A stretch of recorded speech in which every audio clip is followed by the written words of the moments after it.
The French have gone home. The Dutch have gone home. They're supposedly entertaining.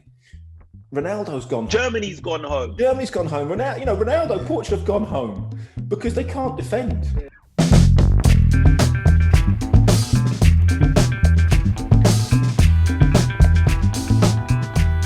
Welcome to the Euro Social Debate Show. I think the best debate show on YouTube with myself, Ade Oladipo, broadcaster Craig Mitch, and we have a very, very special guest in the building, former England defender Danny Mills. All right, guys, let's just jump straight into this. Let's not waste no time today.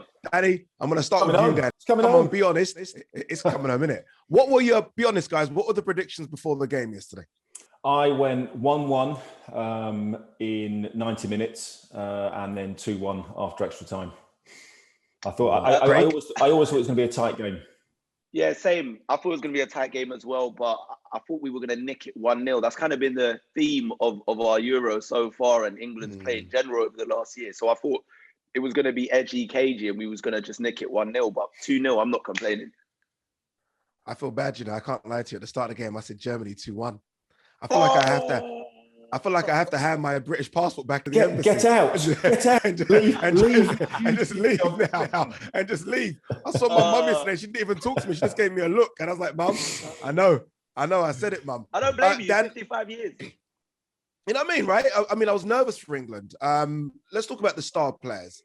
So many on the pitch. But I think we're not giving enough credit, I don't think, to Jordan Pickford, who has had a rocky season for Everton. But every time he puts the England shirt on, Dan, seems to turn into a new player. Made, I think, 2 really, really good saves yesterday, and even caused problems for Thomas Muller when Thomas Muller was 1-on-1, and he kind of didn't go down, didn't really give Thomas Muller a side. I thought Pickford looked fantastic yesterday. I think he's actually had a better season for Everton than people think. I think it was the season before where he was maybe made 1 or 2 mistakes. My issue with Jordan Pickford was never his ability, was never his playing out from the back, was never his shot stopping, was always his mentality. I've been fortunate to work with some unbelievable goalkeepers, very, very calm goalkeepers like Nigel Martin, David Seaman, and then some slightly more off-the-wall goalkeepers like David James and Joe Hart.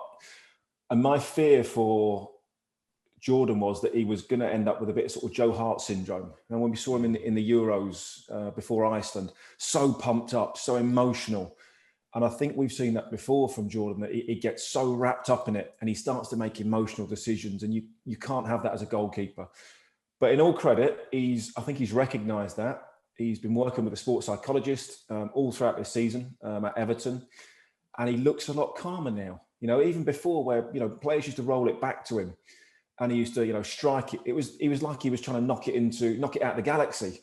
Rather than just knock it into the other half. It was like, It's like when you go to the driving range. It's like no one thinks about, let's work on technique. It's like, let's try and hit it out the driving range. Let's see how far we can hit it. And that was his sort of mentality. But I think he's calmed down. He's matured a lot. The save from Werner was fabulous because he was off his line, really, really sharp. The save from Havertz, I think you expect him to save that. I think it probably hits the bar, whether it hits the bar and goes in or whether it hits the bar and goes over, but it's still a save that he has to make. But I think he's now just got more of a calmness and an assurance, and that's given the back 4, back 5, back 3, whatever you want to call it, an awful lot of confidence.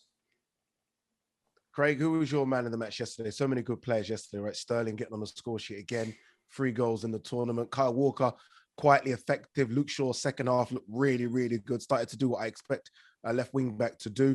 Declan Rice, 80 minutes on a yellow card in the kind of position he plays where he's got to get a tackle in. Who really impressed you yesterday? How do you pick so many massive performances against such an accomplished German side? You're looking at the midfield, they had Goretzka and Kroos in there, and you've got, no disrespect to Rice or Calvin Phillips, but, they play for West Ham, Leeds. You're going up against players that play for, Real Madrid. And I thought they were fantastic in the midfield, kind of vindicating Southgate's choice of having them there. Because a lot of people have been criticising, the 2 holding midfielders. But I still have to go for the boy from Brent. I have to go for Sterling. Throughout this tournament, he's just been so positive. And not everything, he'll get the ball, he'll drive at people. Not everything comes off when he has the ball, even when he's driving down the channels and he's trying to put the ball in. But one thing you can say about Raheem Sterling throughout this tournament is that he's been a handful. He's always looked positive. He's always looked like he's causing problems for the opposing team. And again, yesterday, I just feel like him playing at Wembley, just something different comes over him. It's just like this, I don't know, he just becomes possessed. He becomes possessed. He knows he's from the area. And yesterday, once again, you can see that the goals have given him another level of confidence. And we didn't see that confidence from him throughout the season with Man City. You know, he was kind of struggling domestically, but with this tournament, he's come to life. And I'm so happy that, you know, Southgate stuck by him, even with a turbulent season for Man City, and kind of, you know, he was repaid that faith in him massively. That goal yesterday, it was a tense game. And I do feel like at times we were on top. But that first goal was so crucial. We needed that first goal to really, really cement it. I knew whoever got that first goal would go on and win it. And Sterling was there once again to pop up and deliver. So for me, out of a bunch of people that performed well, I'm going to give it to Sterling because the goal was so crucial. Interesting what Craig says there, Dan, about Southgate sticking with him. Because that, I guess, is the theme from Southgate as manager at England, right? He's very pragmatic. It sticks to what he wants and his philosophies, and he's not listening to the noise outside, because there's a lot of noise outside saying Sterling shouldn't start, right, the Euros. I mean, honestly, it's unbelievable. You know, leading into the tournament, what's he doing playing Calvin Phillips against Croatia, and then as like the most outstanding performance, you know, on the planet. You know, why is he picking Raheem Sterling? Because he knows these players. He's worked with them time and time again. He knows what Raheem Sterling's going to offer. As Craig says, the chance that Harry Kane missed just before half-time was all down to Raheem Sterling. You know, driving through the middle, committing 3 or 4 players. Okay, gets a little bit fortunate with a ricochet, but that's because 3 or 4 players have to come together and try and stop him. I thought Harry Kane probably should have done better and probably should have scored in that. You know, Gareth has given Raheem the confidence and the belief. He's given those young players. Bukayo Saka was outstanding in the first half. To throw a young player in. And it sort of really grates on me and annoys me where I keep, you know, hearing, oh, Southgate's just a yes man. He's pragmatic. He's boring. Why does he play 7 defensive players? We've gone through 4 games without conceding a goal. We've beaten Croatia. We've beaten the Germans. Okay, we drew to Scotland, but Scotland will never, ever play better than that. That was the best performance that Scotland have played in 20 years. And it's probably the best performance they'll have for another 20 years. And they still couldn't manage to score. You know, it happens. You can't go through every tournament being great every single game. You know, the French have gone home. The Dutch have gone home. They're supposedly entertaining. Ronaldo's gone home. Germany's gone home. Ronaldo, Portugal have gone home because they can't defend. You know, it's about...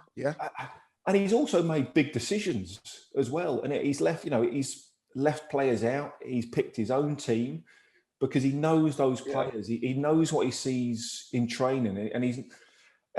honestly, it was bizarre. I'm back from Wembley yesterday on the tube. You know, be fair, mask on, hat on, glasses on, you know, try not to get recognised and get abused for being a Leeds player. And then on the train on the way home. And people are still sort of, even like 2 hours after the game, suddenly it was like, yeah, but we can't play like that again. We can't play like that against Ukraine. We can't go negative. And it's like, really? It's like, come on, people. You know, they just want people to go gung ho, and I don't get it. You need to be calculated. You know, we've had obviously on talkSPORT with Mourinho's, I think has been absolutely outstanding. When you listen to Mourinho's analysis about this is tournament football, players can be great in one game, but then you can leave them out the next. You can win the game 2-0, 3-0, but then you can still change the team because you need to change it for different players and different types of players. And you look at, you know, the team yesterday. My only doubt halfway through the game was, do you bring Harry Kane off? That was my only question about, was he going to bring Harry Kane off or was he not going to bring Harry Kane off? And especially after he just got that injury, about 70-ish minutes, was it? 65, 70 minutes? That almost looked like the perfect time, the perfect excuse to drag him off. Yeah. Exactly. It's like, well, he's got a bit of an injury now, I can take him off. And he's gone, you know, no, I'm going to stick with him, you know, and stay with it, you know. And it works. Now, Harry Kane's off the mark. He gets his goal. Now, suddenly, he might go into the next 2 or 3 games and he might score 2 or 3 more goals and he might end up lifting the Euros. I don't think Gareth has really put a foot wrong so far. And, you know, every time I hear that, oh, he's only in the job because he's a yes man. A yes man for what? Did the FA, did they pick the team? The FA committee pick the team or something, or tell him who to play. It's like, no. And Danny, just to follow that, if he was a yes man, really and truly, he would just bow to what the fans want as well. Exactly. The other way. He actually everyone wanted Grealish, but he kept his own mind. And just sorry, I know you're making a point. I just want to say as well, Jack Grealish, we all love Jack Grealish. He's a supreme talent. What a baller. But no one's looking at it thinking the fact that he brought him on when he brought him on helped change the game. But that's a specific decision. You've got a tired Germany there going up against Jack Grealish, who likes to commit himself, likes to create things. That could have been a game plan. We'll never know, but it looked like one to me. When players are getting tired. That happen. When players are getting tired, Craig, and actually now we need something a little bit different. We've worn them down, we've tired them out, and suddenly we bring them on. And this is exactly the same reason why Jordan Henderson is there. And I think I was on with Ade early on, and when we're doing the squads and everything else, Jordan Henderson's in the squad not to play 90 minutes. He's in the squad to do what he did last night. Maybe it was a little bit later, because obviously England didn't score till late. But Jordan Henderson can come on in the last half an hour, the last 20 minutes, to shore up the game.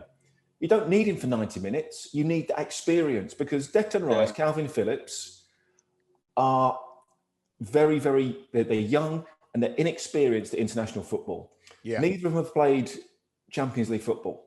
They haven't played in big international competitions to be able to see the game out in knockout football. Neither of them have really ever had to do that. Jordan Henderson's done it time and time again. So what a player to be able to bring on in the last, 20, 25 minutes of a game, just to say, you know what, lads, let's just calm everything down. You come in here, you sit there, you do this, and we're just going to see the game out and we're going to be into the next round. And it's little decisions like this that I think people are overlooking at the moment. Yeah. Going to three at the back. Everyone that's what I was going to say, Dan. Is that one of the big ones? I mean, look at a lot of the big teams in this tournament. So you look at Germany, Portugal, France, all teams now that have gone home, and they've stuck to that rigid formation they've played. Germany at 5 at the back. France have gone the 4-3-3. England have been flexible. And I don't ever remember an England side going into a tournament where they've actually changed it mid-tournament. Okay, we're going to go 5 at the back. I mean, it was before the game as well, Ade. It's like people saying, I can't believe he's going 5 at the back. He's scared of Germany, 2 holding midfield players. You do know we got to a World Cup semi-final playing 3 at the back. It's like, come on, let's use it for what it is. But Danny, but you can understand why we as England fans are like this. We've not had success. We've never smelt it before. So we're pessimists when it comes to it. So I understand why England fans are like, don't do this, don't do that. Put all your best players. I think, well, Craig, you were in the camp, weren't you? And I think what has changed is the mentality that Gareth has got. Gareth has now sort of thrown down and said, look, this is your moment. This is your moment to shine, not to be fearful, not to think, if I make a mistake, we're going out. This is your chance to become a superstar, because this is what you dream of as a kid. I go back to, watching the Euros in '88 with Hullet and Van Basten and thinking, wow, or, Ronald Koeman scoring free kicks, if only you could do that. And then obviously going to Italia 90 and thinking, wow, they're the moments you live for as a player. You want to play in big games. You want to be on the biggest stage in front of the biggest crowds, in front of the biggest TV audiences against the best players, to be able to showcase how good you are. So don't freeze on the occasion. And I think we've seen that, Saka, Rice, Phillips, all coming in. Danny, I'll be honest though. I'll be honest. Those first 15 minutes, I was worried, because the first 15 minutes of the game, 10 minutes, we were very nervous. And we were very nervous. We came out very tentative, and the composure wasn't really there. And I thought, listen, we got to get through these first 15, 20 minutes and just kind of settle the nerves, because you could see that although these players, that is the occasion that they live for and dream for. Sometimes it can take over. And I thought the players were going to let that happen, but they managed to ride it out. And once we got past the 15, 20 minute mark, we started creating chances. I was worried for a second. Yeah, for first 10 minutes, you're thinking, hang on a minute. This is the Germany that we've seen that could really turn up. You have to remember, they've got Champions League winners. They've got World Cup winners, in that side, littered with them. Every single player was a top-class player. If they got it together, they could quite easily, they could destroy anybody. Hansi Flick's coming now. Yeah. I mean, that's it. Hansi Flick stepping. It'll be interesting to see what he does. This is our best time now, right? With Hansi Flick coming, this is our best time now. And those players, especially the young ones that are going to get better, Kai Havertz is going to turn into an absolute baller. Timo Werner, if he gets his scoring boots on, is going to be good as well. All right, guys, it's been a good one, right? No debates there. I think we all agreed with each other on this one. Fantastic show. England are through to the quarterfinals. They'll take on Ukraine for a right to play in the semi-finals against Denmark or Czech Republic. I mean, come on, we're winning this thing. Danny Mills, it's been great to have you on, former England defender. Craig Mitch, as always, top boy broadcaster. Myself, Ade Oladipo. This has been the Eurosocial Debate Show. Don't forget, hit the subscribe button, like and share, leave a comment as well. Spread the word. We're back next week. Peace, guys. It's coming on!